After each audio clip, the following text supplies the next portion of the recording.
ಎಲ್ಲರಿಗೂ ನಮಸ್ಕಾರ. ನಾನು ನಿಮ್ಮ ಡಾಕ್ಟರ್ BK ರಾಮಪ್ರವೀಣ್, ಜನತಾ ಆಯುರ್ವೇದ ಹಾಸನ. ಓಂ ನಮಾಮಿ ಧನ್ವಂತರಿ ಮಾದಿದೇವಂ ಸುರಾಸುರೈರ್ವಂದಿತ ಪಾದಪದ್ಮಂ ಲೋಕೆ ಜರಾರುಗ್ಭಯ ಮೃತ್ಯುನಾಶಂ ಧಾತಾರಮೇಶಂ ವಿವಿಧೌಷಧೀನ ಧನ್ವಂತರಿ ರಮಾನಾಥಂ ಸರ್ವರೋಗ ನಿವಾರಕಂ ಆಯುರ್ವೇದ ಪ್ರವರ್ತಾರಂ ವಂದೇ ಪೀಯೂಷದಾಯಕಂ. ಸರ್ವೇ ಜನಾಃ ಸುಖಿನೋ ಭವಂತು, ಸರ್ವೇ ಸಂತು ನಿರಾಮಯಂ. ಶಾಂತಿ ಶಾಂತಿ ಶಾಂತಿ. ವೀಕ್ಷಕರೇ, ಇವತ್ತಿನ ಸಂಚಿಕೆಯಲ್ಲಿ ಸಕ್ಕರೆ ಕಾಯಿಲೆಯಿಂದ ಬಳಲ್ತಾ ಇದ್ದವರು, ಡಯಾಬಿಟಿಸ್ನವರು ಯಾವ ಪರೀಕ್ಷೆಗಳು ಅಗತ್ಯವಾಗಿರ್ತಕ್ಕಂತಹ ಯಾವ ಪರೀಕ್ಷೆಗಳನ್ನ ಇನ್ವೆಸ್ಟಿಗೇಷನ್ಗಳನ್ನ ಮಾಡಿಸ್ಕೊಂಡು ತಮ್ಮ ಆರೋಗ್ಯವನ್ನು ಕಾಪಾಡ್ಕೋಬೇಕು ಅಂತ ತಿಳಿಸ್ಕೊಡ್ತೀನಿ. ಸಾಮಾನ್ಯವಾಗಿ ಹಾಸ್ಪಿಟಲಿಗೆ ಬಂದವರು ಶುಗರ್ ಟೆಸ್ಟ್ ಮಾಡಿಸ್ಬೇಕು ಅಂತಂದರೆ ಸರ್ ಯಾವುದೋ ಒಂದು ಟೆಸ್ಟ್ ಬರ್ಕೊಡ್ತಾರೆ ಅಂತ ಅಂದ್ಕೊಂಡಿರ್ತಾರೆ. ಆದರೆ ಈ ಒಂದು ಕಾಯಿಲೆಯಲ್ಲಿ ಕೇವಲ ಒಂದು ಟೆಸ್ಟ್ ಮಾಡಿಸಿದ್ರೆ ಸಾಲದು. ಇದಕ್ಕೆ ಹಲವಾರು ರೀತಿಯ ಟೆಸ್ಟ್ಗಳನ್ನ ಇನ್ವೆಸ್ಟಿಗೇಷನ್ಗಳನ್ನ ಮಾಡಿಸಿ ಸಕ್ಕರೆ ಅಂಶ ಎಷ್ಟಿದೆ ಅನ್ನೋ ತಿಳ್ಕೊಂಡು ಸಕ್ಕರೆ ಕಾಯಿಲೆಗೆ ಯಾವ ರೀತಿ ಪರಿಹಾರ ಮಾಡ್ಕೋಬೇಕು ಅನ್ನೋದನ್ನು ತಿಳ್ಕೊಬೇಕಾಗ್ತದೆ. ಏನಕ್ಕೆ ಅಂತಂದರೆ ಸಕ್ಕರೆ ಈ ಒಂದು ಡಯಾಬಿಟೀಸ್ ಮಲ್ಟಿ ಸಿಸ್ಟಮ್ ಡಿಸಾರ್ಡರ್ ಅಂತ ಹೇಳಿದ್ದಾರೆ. ಅಂತಂದರೆ ಹಲವಾರು ಸಿಸ್ಟಮ್ಗಳು ಇದರಲ್ಲಿ ಇನ್ವಾಲ್ವ್ ಆಗಿರ್ತದೆ. ಹಾರ್ಟು, ಲಿವರು, ಕಿಡ್ನಿ ಹಾಗೂ ಕಣ್ಣು, ಇದರ ಜೊತೆಗೆ ಓರಲ್ ಕ್ಯಾವಿಟಿ, ಹಲ್ಲು, ಹೀಗೆ ಹಲವಾರು ನರದ ಒಂದು ನರಕೋಶಗಳು, ಈ ಎಲ್ಲ ಒಂದು ಇನ್ವಾಲ್ವ್ಮೆಂಟ್ ಇರೋದ್ರಿಂದ ಕೇವಲ ಒಂದೇ ಒಂದು ಪರೀಕ್ಷೆ ಮಾಡಿಸಿ ನೀವು ಸಕ್ಕರೆ ಕಾಯಿಲೆನ ಜಡ್ಜ್ ಮಾಡೋಕ್ಕಾಗೋದಿಲ್ಲ. ಹಾಗೂ ಹಲವಾರು ರೀತಿಯ ಬೇರೆ ಪರೀಕ್ಷೆಗಳನ್ನ ಮಾಡಿಸ್ಕೊಂಡು ಬೇರೆ ಅಂಗಾಂಗಗಳು ಯಾವ ರೀತಿ ವೀಕ್ ಆಗ್ತಾ ಇದೆ, ಯಾವುದಾದ್ರು ತೊಂದರೆಗೆ ಈಡಾಗ್ತಾ ಇದೆ ಅನ್ನೋದನ್ನು ನೀವು ಮುಂಚಿತವಾಗಿ ತಿಳ್ಕೊಂಡು ಅದಕ್ಕೆ ನೀವು ಔಷಧೋಪಚಾರಗಳನ್ನ ಮಾಡ್ಕೊಳ್ಳೋದ್ರಿಂದ ಸಕ್ಕರೆ ಕಾಯಿಲೆ ನೀವು ಹತೋಟಿಯಲ್ಲಿ ಇಟ್ಕೋಬಹುದು. ಇವತ್ತಿನ ಈ ಒಂದು ಸಂಚಿಕೆಯಲ್ಲಿ ಈ ಸಕ್ಕರೆ ಕಾಯಿಲೆಗೆ ಅಗತ್ಯವಾಗಿ ಮಾಡಿಸ್ಬೇಕಾಗಿರ್ತಕ್ಕಂತಹ ಪರೀಕ್ಷೆಗಳು ಅಂತಂದರೆ 15 ಪರೀಕ್ಷೆಗಳು ಯಾವ್ಯಾವುದು ಅನ್ನೋದನ್ನು ಇವತ್ತಿನ ಸಂಚಿಕೆಯಲ್ಲಿ ತಮಗೆ ತಿಳಿಸ್ಕೊಡ್ತೀನಿ. ಮೊದಲನೇ ಒಂದು ಟೆಸ್ಟ್ ಅಂತಂದರೆ FBS ಅಂತಂದರೆ ಫಾಸ್ಟಿಂಗ್ ಬ್ಲಡ್ ಶುಗರ್. ಈ ಒಂದು ಪರೀಕ್ಷೆನ ಬೆಳಗ್ಗೆ ಮಾಡಿಸ್ಬೇಕಾಗ್ತದೆ. ರಾತ್ರಿ ನೀವು 8 ಗಂಟೆಗಳ ಕಾಲ ಖಾಲಿ ಹೊಟ್ಟೆಯಲ್ಲಿರಬೇಕಾಗ್ತದೆ. 8 ಗಂಟೆಗಳ ಕಾಲ ಖಾಲಿ ಹೊಟ್ಟೆಯ ನಂತರ ಮಾಡಿಸ್ತಕ್ಕಂಥ ಈ ಒಂದು ಪರೀಕ್ಷೆ ಫಾಸ್ಟಿಂಗ್ ಬ್ಲಡ್ ಶುಗರ್.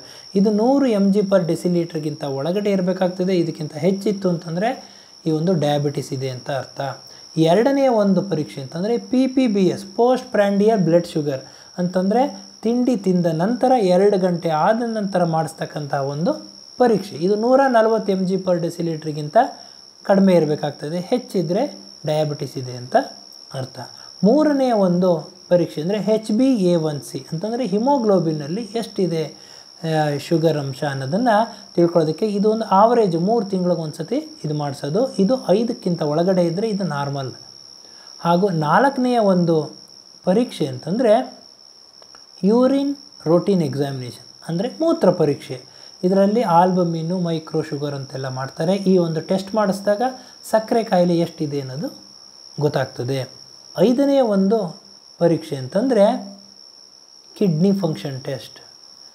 ಕಿಡ್ನಿಗೆ ಎಫೆಕ್ಟ್ ಆಗಿರೋ ಚಾನ್ಸಸ್ ಇರ್ತದೆ ಸಕ್ಕರೆ ಅಂಶ ಜಾಸ್ತಿಯಾಗಿ, ಡಯಾಬಿಟಿಸ್ ಜಾಸ್ತಿಯಾಗಿ. ಆದ್ದರಿಂದ ಕಿಡ್ನಿ ಸರಿಯಾಗಿ ಕೆಲಸ ಮಾಡ್ತಾ ಇದೆಯಾ, ಮೂತ್ರಕೋಶಗಳು ಕರೆಕ್ಟಾಗಿ ಕೆಲಸ ಮಾಡ್ತಾ ಇದೆಯಾ, ಇದನ್ನು ತಿಳ್ಕೊಳ್ಳೋದಕ್ಕೆ ಟೆಸ್ಟ್ ಮಾಡಿಸ್ತಾರೆ. ಇದಕ್ಕೆ ಕಿಡ್ನಿ ಫಂಕ್ಷನ್ ಟೆಸ್ಟ್ ಅಂತ ಕರೀತಾರೆ.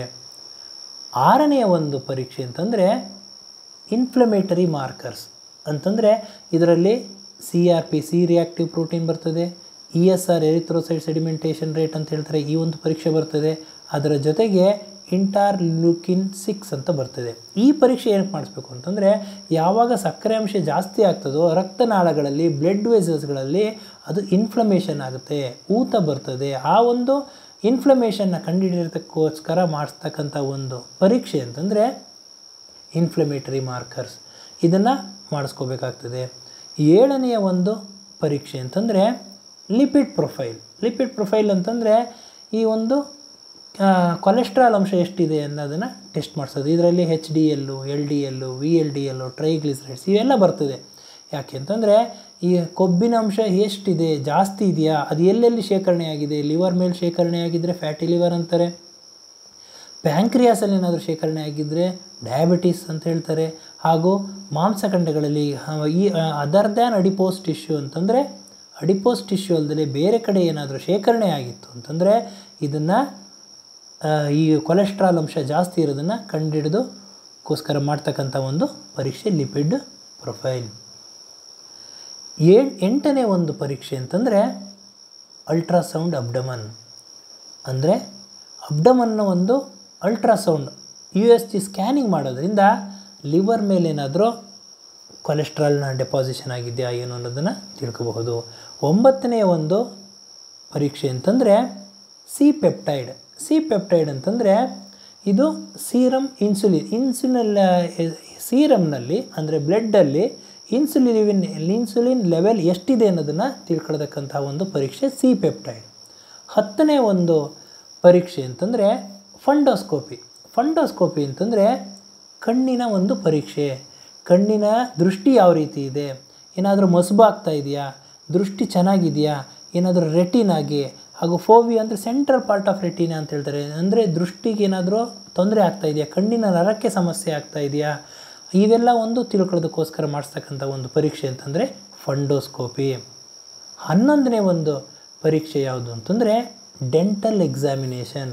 ಹಲ್ಲಿನ ಡಾಕ್ಟರ್ ಹತ್ರ ಹೋಗಿ ಹಲ್ಲಿನ ಪರೀಕ್ಷೆ ಮಾಡಿಸ್ಕೋಬೇಕಾಗುತ್ತೆ. ಹಲ್ಲಿಗೂ ಎಫೆಕ್ಟ್ ಆಗಿರ್ತಕ್ಕಂಥ ಸಾಧ್ಯತೆಗಳಿರ್ತದೆ. ಆದ್ದರಿಂದ ರೆಗ್ಯುಲರ್ ಡೆಂಟಲ್ ಚೆಕಪ್ ಮಾಡಿಸ್ಕೊಳ್ಳೋದು ತುಂಬಾ ಅವಶ್ಯಕ ಈ ಒಂದು ಡಯಾಬಿಟಿಸ್ನಲ್ಲಿ. 12ನೇ ಒಂದು ಪರೀಕ್ಷೆ ಅಂತಂದರೆ